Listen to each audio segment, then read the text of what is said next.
The girl was horrified to find that strange bubbles suddenly emerged on the water surface. Before she could react, several white boxes floated to the surface. The father immediately used tools to start retrieving them and quickly disassembled the boxes, neatly stacking the goods in the cabin. Then a layer of cover plates was laid out. A pile of chilled beverages was placed on top. It looked like a sightseeing supply ship. In this way, Daniel brought the drugs into the city as a tourist ship. But there was an even more important step. Before entering the city, they would definitely encounter security checks. This was the moment to show his acting skills. His face should be relaxed, greeting like he met an old acquaintance, and his eyes should not show the slightest tension. But they knew clearly that this was not the decisive factor. What really mattered was whether the Coast Guard could get a share. Obviously, in this transportation chain, everyone was carefully playing their own role. Just when they thought the transportation was going smoothly, the father received a call in the middle of the night. The time of the call was surely not insignificant, and those in this line of work are most afraid of receiving calls from the upstream at night. Immediately, they set out to sea overnight. When the two ships met, Daniel jumped onto the other ship to retrieve the goods. But when the cabin opened, he was stunned on the spot. It wasn't drugs inside, but a group of young women. Trafficking in human beings was a bottom line that Daniel would never touch.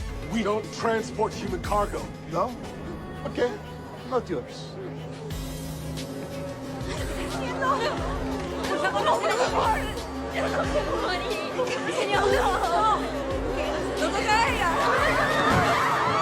We'll take him! We'll take him! He didn't want these women to drown in the sea. In desperation, Daniel had no choice but to take on this business. Looking at those trafficked women, Jenny couldn't bear to see them suffer. As the ship was about to dock, she suddenly braked sharply. Her father lost his footing and fell into the water. She knew very well that her father was good at swimming. Immediately she turned the ship around and steered it towards a shallow area, allowing all the girls to escape from the cabin. But she never expected that this decision would bring about the family's total downfall. Father realized the severity of the situation and immediately packed up and took the whole family to run away. But at this moment, the drug lord and his men came looking for them. Jenny immediately hid in the water, but her family wasn't so lucky. These villains didn't say a word and killed Daniel's family on the spot. Finally, they set fire to the garage, and the family's bodies were burned in the fire.